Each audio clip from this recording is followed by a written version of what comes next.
Diane Ouellette, responsable des communications de la Ligue de hockey d'excellence du Québec, volet masculin. Alors, on souligne le 10e anniversaire de la Ligue de hockey d'excellence du Québec, ou déjà 10 ans. Pour pouvoir vous parler de qu'est-ce que la Ligue ça a pu apporter au niveau des structures, des franchises en tant que telles, j'ai invité des gouverneurs qui sont là depuis le début, même qu'il y en a certains d'entre eux qui sont là depuis l'an zéro. Je demanderai à Jean Leclerc de bien vouloir se présenter, s'il vous plaît. Bonjour, Jean Leclerc, je suis gouverneur et directeur général des Espoirs du Saguenay-Lac-Saint-Jean depuis plusieurs années. Donald Desrosiers, seigneur de Mélile. Je suis gouverneur des seigneurs depuis, moi, ça fait 20 ans que j'ai été seigneur déjà. Roger Charland, ma 15e année avec les Conquérants, qui se termine au mois de mai. Je vais débuter ma 16e année. Merci, messieurs, d'avoir accepté cette invitation-là. Même deux gouverneurs qui sont là depuis l'an zéro. Roger et Donald, parlez-nous de ça. Vous aviez été interpellés pour faire un projet pilote. Donald s'en souvient bien, puis c'était lors d'une réunion de la région Laurentide-Lanaudière où Micheline Roy, qui était la présidente de ce moment-là, nous avait parlé du projet pilote lors d'une réunion de CPR. Puis, si Donald s'en souvient bien, Micheline avait décliné, pensant qu'on n'était pas prêt. Puis, je ne sais pas si c'est Donald ou Gilles qui avait dit « Oh, un instant, là, on peut se parler? » Tu sais, et nous autres, ça nous intéresse. Qu'elle nous avait demandé « Vous êtes prêts à partir le projet? » Bien, ça ne changeait rien. Nous autres, nos camps arrivaient. Tout ce qu'on avait à faire, c'était juste un changement de nom des catégories. Puis, on a dit à Micheline, oui, on embarque. C'est exactement comme ça que ça s'est passé. Puis on dit, comme on dit, on n'était pas prêt à 100%, mais le temps que la décision se prenne, on s'est viré bottine de bord. Puis tout a parti, pouf, on était 4 équipes, si je ne me trompe pas, de notre coin. Ça a parti comme ça 1 an. Ça a bien été cette année-là. C'était Bantam 3A, Bantam 2A. On avait le droit dans le 2A, on n'avait aucune limite là, de joueurs de deuxième année. Okay. Bantam relève, ce n'est pas arrivé lors de la première année de la LHEQ. C'est arrivé un peu plus tard où les franchises, maintenant qu'il faut dire qu'on avait demandé de rebalancer, si on veut, les catégories, parce que Bantam 2A, il y en avait mettons, il y avait 17 joueurs de deuxième année et d'autres franchises, comme si on veut, du côté de Laurentide-Lanaudière, je ne sais pas pour Jean, on préférait développer des premières années pour l'année suivante vers le... Puis là, vous comprenez que c'était débalancé en fait d'équilibre des forces. Là. Fait que c'est suite à ces discussions-là que le Bantam relève est arrivé avec 3 deuxièmes années. Dans ces années-là, on avait des rencontres provinciales. On se rappellera de ça, avec l'arrivée de la LHEQ. La première année 0, auquel vous avez participé comme projet pilote, ça a été concluant finalement, puisque la LHEQ en 2013 a vu le jour. Et là, Jean, toi, les équipes de ton organisation se sont joints à la LHEQ. Comment ça s'est passé pour vous autres? Ça s'est quand même bien passé parce que les années antérieures, on a été quand même plusieurs années là, dans la Ligue de l'Est du Québec, où tu étais présidente, Diane. Puis il y avait du 2A puis du 3A. Chez nous, à un moment donné, quand on a commencé dans la Ligue du Québec, c'était pas évident. Le calibre c'était pas facile pour nous autres, disons. Il n'y a pas grand parti. Mais à force de travailler et de développer nos joueurs, on est venu à rattraper un peu le temps perdu. Ça a été une très, très, très bonne chose, là, cette partie-là. Puis ensuite, quand on a intégré la LHEQ, tout n'était pas parfait, excepté que je pense qu'avec le travail qu'on fait ici, puis avec les intervenants, je considère qu'on a une bonne structure, des bonnes concessions, puis que c'est merveilleux pour nos gars. Là. On est en région éloignée. C'est sûr qu'on sait que c'est plus dur, c'est plus coûteux. C'est plus exigeant. Là. Exigeant pour le transport, ces choses-là. Mais je considère que c'est la meilleure chose qui peut arriver à nos jeunes de notre région, d'aller compétitionner avec les meilleurs là, partout au Québec.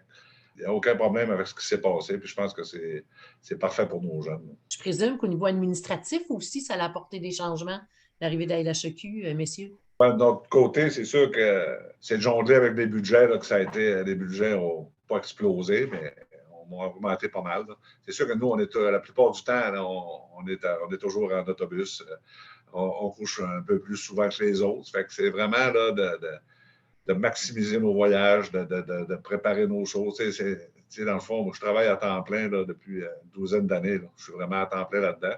Sinon, ça devient compliqué là, parce que Il y a des hôtels, des voyages à préparer, des repas, ces choses-là. Les parents, quand ils ont goûté à LHEQ, sont prêts à faire des sacrifices pour que nos jeunes puissent évoluer dans la meilleure ligue au Québec. Ça l'a vraiment confirmé une structure avec un employé temps plein là, au niveau de votre franchise. Je pense que c'est primordial dans notre coin parce que sinon, on n'arriverait pas. Là, les écoles nous aident, les villes nous aident aussi un peu. On est chanceux. Là, on a des atouts que peut-être que les autres régions n'ont pas. Mais on en profite. Ça a apporté beaucoup de plus pour nos jeunes. C'est un peu différent, messieurs Roger et Donald, dans vos franchises, vous autres, par exemple. Nous, c'est du bénévolat, si on veut, à temps plein. Par rapport à ta question tantôt, qu'est-ce que ça a changé côté administratif? Effectivement, comme Jean a dit, les budgets ont explosé. On est parti d'un budget qui a, comme si on veut, triplé depuis les dernières années. Administrativement, la manière qu'on fonctionnait avant, lorsqu'on était dans la Ligue Montréal Métro, la gestion de l'équipe se faisait dans l'équipe. L'administration gérait tout l'à côté, si on veut. Avec la venue de la LHEQ, mais tout a changé. Maintenant, c'est l'administration qui gère toutes les équipes. Fait que, ça a amené un peu plus de travail, si on veut, pour être certain que le programme est appliqué lorsque nous avons un cahier de charge, on s'entend, pour s'assurer que chaque équipe applique le cahier de charge, mais on n'a pas le choix, l'administration, d'avoir le nez, si on veut, dans chaque équipe et d'imposer le cahier à chaque équipe. Avant, chaque équipe bookait leur tournoi. Maintenant, c'est tous nous qui bookons les tournois. Administrativement, ça nous a amené un peu plus d'ouvrage. C'est pour ça qu'on est un peu plus entouré. On a un peu plus de monde qui nous entoure. Cette année, j'ai une adjointe avec moi. Personne à la comptabilité que je faisais avant. Maintenant, c'est elle qui le fait. Ça a amené un lot de travail un peu plus élevé, mais je ne m'en plains pas. C'était bénéfique quand même. Oui, très. Parce que quand tu dis qu'avant, c'est les équipes qui s'occupaient de leur organisation, exemple, le fait que c'est maintenant la franchise qui s'en occupe, je présume que vous pouvez mettre plus votre couleur, vos valeurs, le respect, etc., là, à l'intérieur de vos équipes. Vous vous assurez de ce volet-là. Et comme tu le mentionnais, le respect du cahier de charge aussi. Là. Oui, très important. C'est ça, hein? Et Donald, toi, de ton côté? Moi, c'est sûr et certain que quand on est tombé dans les LHEQ, ça a amené un gros changement parce que moi, je pense dans la région, j'ai été le premier à apporter toutes mes équipes au sport-études. Fait que ça a amené beaucoup de travail, avec des personnes ressources là, des écoles puis tout. Ça fait nous autres 11 ans que j'étais à l'Académie Joël Bouchard. Moi, j'ai plus un coach qui donne de pratique. C'est tous les professionnels de l'Académie Joël Bouchard qui donnent ça. Ça a enlevé un poids sur ses épaules au niveau du coaching parce que trouver un coach, j'envoie ça comme ça, à 3 heures l'après-midi pour donner la pratique. Nous, dans ma gang, aucun entraîneur pouvait se libérer. Puis l'autre chose, c'est que s'il tombe malade, l'entraîneur, j'étais dans le trouble. Moi, vous savez, avec l'handicap que j'ai, je ne peux plus embarquer sur la glace. Oui, fait que moi, ma maladie, elle est comme tombée au bon moment avec l'académie et tout. Fait que ça me donne l'ouvrage, mais ça me donne en même temps une sécurité. Exactement.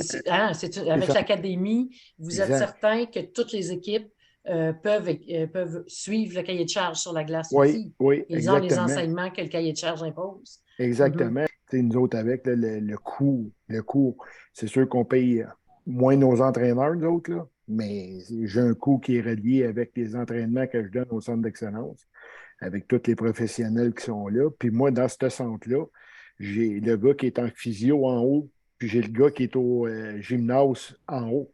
Fait que moi, puis j'ai de la glace synthétique. Fait que tout le monde, moi, on va dire, ils ont une demi-heure, 45 minutes d'études. Ils arrivent, sont cédulés au corps de tour dans le sens qu'ils embarquent sur la synthétique, ils ont des exercices spécifiques. Puis après ça, si tu es blessé, tu t'en vas en haut. Sinon, tu t'en vas au gym avec Stéphane Dubé, tu es un autre professionnel. Ça a complètement changé votre façon d'offrir votre hockey de développement. C'est sûr, puis je crois que ça l'a amené comme on peut dire, une saine compétition entre nous autres dans la région. Parce que on va dire Roger avec son équipe, son organisation, il fait comme moi sensiblement. Tu as les Sélects du Nord qui sont sensiblement comme moi. Puis tu as les pionniers à l'autre bout, qu'eux autres, c'est sensiblement comme moi. Mais au sport études dans la région, j'ai été le premier, moi, à rentrer tous mes joueurs. Là. Même j'ai mis M13 3A, qu'on peut dire aujourd'hui, là, qui sont en partie à l'école primaire, qu'eux autres, ils prennent un petit boss, puis ils s'en viennent au centre d'excellence, comme les grands. J'ai une maturité de joueurs qui arrivent au pays, une coche en haut des petits gars, on va dire, de beaucoup en droite.